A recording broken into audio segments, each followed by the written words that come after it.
जंगल में एक मूर्ख तांत्रिक ने अपने स्वार्थ के लिए तालाब में जहर मिला दिया। कुछ ही देर में तालाब की सारी मछलियां तड़प तड़प कर मर गईं। उसी तालाब के पास घास चर रही एक गाय को अचानक अनहोनी का आभास हुआ। वो दौड़कर तालाब के किनारे पहुंची और मृत मछलियों को देखकर समझ गई कि पानी जहरीला हो चुका है। गाय का हृदय करुणा से भर गया। वो जानती थी कि अब केवल भगवान ही इन्हें बचा सकते हैं। बिना एक पल गवाए वो भगवान शिव के प्राचीन मंदिर की ओर दौड़ पड़ी। मंदिर के प्रांगण में बैठकर उसने ध्यान मुद्रा में आंखें बंद की और सच्चे मन से ओम नमः शिवाय का जाप करने लगी। गाय की निष्कलंक भक्ति से प्रसन्न होकर भगवान शिव प्रकट हुए। जब गाय ने सारी बात बताई तो महादेव तुरंत तालाब पहुंचे। अपने नीलकंठ रूप में उन्होंने सारा विष पी लिया और मरी हुई मछलियों को फिर से जीवन दे दिया। तालाब में मछलियां खुशी से नाचने लगीं। लेकिन दुख की बात यह थी कि इतनी महान लीला देखने के बाद भी लोगों ने न तो कृतज्ञता दिखाई न ही इसे सराहा। कहानी का संदेश। एक दिन श्री राम जी और रावण दोनों पौधा लगाते हैं। श्री राम जी लगाते हैं साधारण सा कंदमूल और उधर रावण घमंड में लगाता है बड़ा सा कटहल। समय बीतता है, राम जी का छोटा सा पौधा भी तैयार हो जाता है और रावण का कटहल भी फल देने लगता है। जब श्री राम जी कंदमूल को काटते हैं तो चमत्कार होता है। उसमें से सोने से बनी माता दुर्गा जी की दिव्य मूर्ति प्रकट होती है। लेकिन जब रावण कटहल काटता है तो उसमें से ढेर सारी मधुमक्खियां और कीड़े निकल आते हैं। तभी समझ आता है फल कर्म का होता है, आकार का नहीं। श्री राम जी उस स्वर्ण दुर्गा जी की मूर्ति को भक्तों को अर्पित करने निकल पड़ते हैं।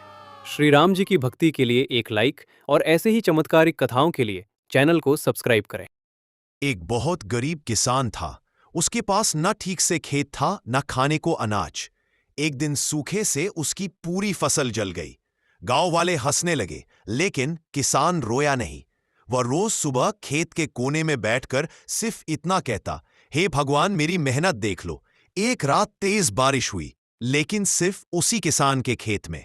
सुबह देखा तो जली हुई मिट्टी में हरे अंकुर निकल आए थे। गांव वाले हैरान रह गए। कुछ दिनों में वही खेत सोने जैसा चमकने लगा। किसान ने मेहनत छोड़ी नहीं और भगवान ने भरोसा नहीं तोड़ा। जब फसल कटी तो इतना अनाज हुआ कि पूरे गांव की भूख मिट गई। किसान बोला, भगवान चमत्कार उन्हें दिखाते हैं जो हार नहीं मानते।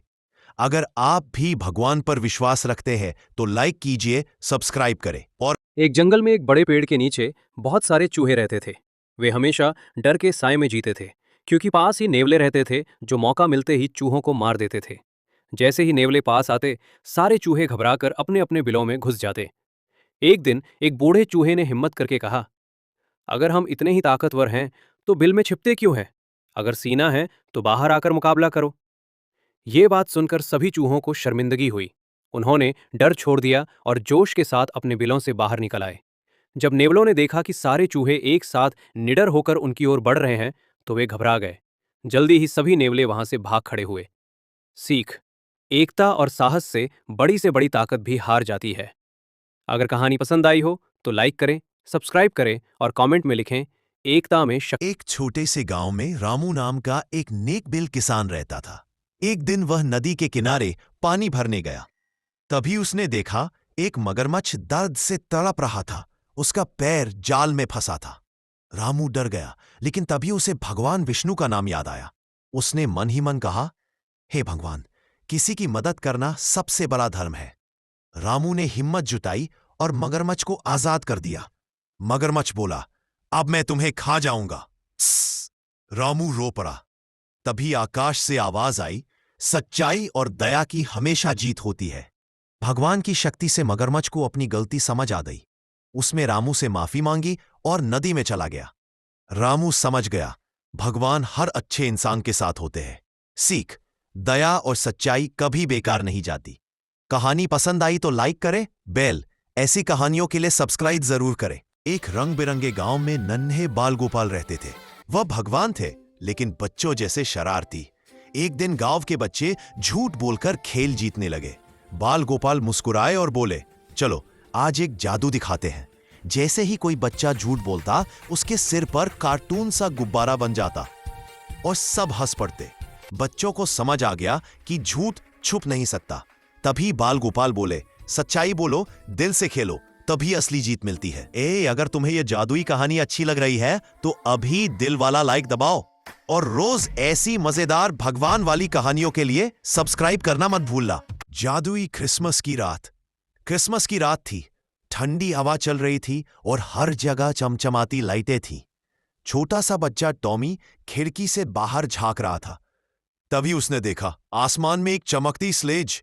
Santa Claus! टॉमी खुशी से चिल्लाया, लेकिन तभी स्लेज अटक गई और सांता उदास हो गए। टॉमी ने हिम्मत दिखाई और बोला, डरो मत सांता, मैं मदद करूंगा। सांता ने जादुई घंटी बजाई और टॉमी ने अपनी सच्चाई, दया और दोस्ती से स्लेज को फिर उड़ा दिया। सांता मुस्कुराए और बोले, क्रिसमस का असली जादू गिफ्ट नहीं, अच्छा दिल है। सुबह टॉमी को कोई खिलौना नहीं बल्कि एक चिट मिली। तुम सबसे बड़ा गिफ्ट हो। लाइक करें और शेयर करें। ऐसी जादुई कहानियों के लिए सब्सक्राइब जरूर करें। एक छोटे सी गांव में एक बहुत गरीब किसान रहता था। उसके पास न तो जमीन ज्यादा थी न पैसे, बस थी मेहनत करने की जिद। लोग उसे कहते, इस मिट्टी में कुछ नहीं उगेगा। लेकिन किसान हर सुबह सूरज से पहले उठकर खेत जोतता। एक दिन उसने सोचा, अगर फसल नहीं बिकती तो तरीका बदलना होगा। उसने नई खेती सीखी, सब्जियां उगाई और खुद गांव-गांव जाकर बेचना शुरू किया। पहले हफ्ते कोई नहीं खरीदता, दूसरे हफ्ते मजाक उड़ता, लेकिन तीसरे हफ्ते उसकी मेहनत दिखने लगी। उसकी सब्जियां ताजी थी, सस्ती थी। धीरे धीरे ग्राहक बढ़ने लगे। आज वही किसान ट्रैक्टर का मालिक है, बच्चों को पढ़ा रहा है और दूसरों को रोजगार दे रहा है। सीख, हालात नहीं, सोच बदलिए। मेहनत कभी खाली नहीं जाती। कहानी पसंद आए तो लाइक करें और सब्सक्राइब जरूर करें। एक बार की बात है, एक लड़की जंगल के पास से जा रही थी। वहां एक पुराना पेड़ था जिसके पास शिव का वास माना जाता था। इस पेड़ से एक फल नीचे गिरा था। लड़की ने उसे उठाकर खा लिया। अचानक उसका शरीर पेड़ जैसा बनने लगा। हाथ पैर जड़ हो गए। वह रोती हुई गांव पहुंची, लेकिन सब डरकर भाग गए। अकेली और कमजोर लड़की किसी तरह एक साधु के आश्रम पहुंची। साधु ने ध्यान लगाकर कहा, तुमने पवित्र वस्तु को बिना अनुमति लिया है। उसने मंत्र पढ़े और पवित्र जल पिलाया। कुछ देर बाद लड़की ठीक हो गई। साधु ने कहा, प्रकृति और भगवान की चीजों का सम्मान करो। लाइक और सब्सक्राइब, नहीं तो आपको भी ऐसे ही हो जाएगा। जैसे ही लड़की पेड़ को छूती है, उसका शरीर लकड़ी में बदलने लगता है। पल भर में वो खुद एक चलता फिरता पेड़ बन जाती है। गांव वाले यह दृश्य देखकर कांप उठते हैं। डर के मारे वे उसे चुड़ैल समझ लेते हैं और लाठियों से पीटकर गांव की सड़क पर फेंक देते हैं। आंसुओं और दर्द के बीच लड़की किसी तरह घिसटते हुए जंगल के भीतर पहुंचती है, जहां एक तपस्वी साधु ध्यान में लीन होता है। साधु से देखते ही आंखें खोल देता है और गंभीर स्वर में कहता है, यह उस पुराने श्रापित पेड़ का असर है। साधु क्रोध में उठता है। उसकी आंखों में अग्नि जल रही होती है। वह मंत्र बोलते हुए पेड़ की ओर दौड़ता है और अपनी दिव्य शक्ति से पूरे पेड़ को जड़ से उखाड़ कर फेंक देता है। जैसे ही पेड़ धरती पर गिरता है, लड़की तेज रोशनी में नहाकर अपने सामान्य रूप में वापस आ जाती है। गांव वालों को तब समझ आता है, डर नहीं, अज्ञान सबसे बड़ा श्राप होता है। अगर यह बच्चा जिंदा रहा तो आज मेरी मौत तय है। मथुरा की जेल में बैठा कंस कांप रहा था। बाहर काले बादल गरज रहे थे, बिजली चमक रही थी। उसी अंधेरी रात देवकी दर्द से चीख उठी। तभी कारागार में एक तेज रोशनी फैल गई। वासुदेव ने देखा, बेड़ियां टूट चुकी थीं, द्वार अपने आप खुल गए थे। उनकी गोद में मुस्कुराता हुआ एक शिशु था, भगवान कृष्ण। वासुदेव कांपते हाथों से बालक को टोकरी में रखकर यमुना की ओर बढ़े। उफनती नदी अचानक शांत हो गई। शेषनाग ने फन फैलाकर बालक को ढक लिया। गोकुल पहुंचते ही रोना बंद हो गया, मानो कृष्ण कह रहे हूं, अब डर खत्म। जब कंस ने कन्या को पटकना चाहा, वह आकाशवाणी बन गई, जिसे